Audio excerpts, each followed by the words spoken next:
Jag har alltid älskat havet. När jag och min bror tog över företaget efter vår far var det som att ge sig av mot en okänd horisont.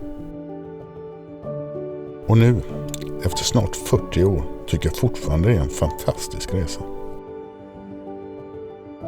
Vi flyttade nyligen in i nya lokaler och eftersom vi brukar säga att detaljerna gör helheten så ville vi att allt skulle hänga ihop.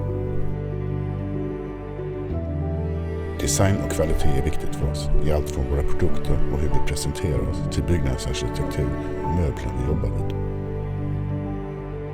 Det var vår arkitekt som tipsade om AI-produkten och vi är jättenöjda med samarbetet. Möblerna är både snygga, praktiska och håller hög kvalitet och det gör mycket för trivseln. Genom åren har jag lärt mig att horisonten flyttar sig hela tiden och jag är fortfarande nyfiken på vad som väntar.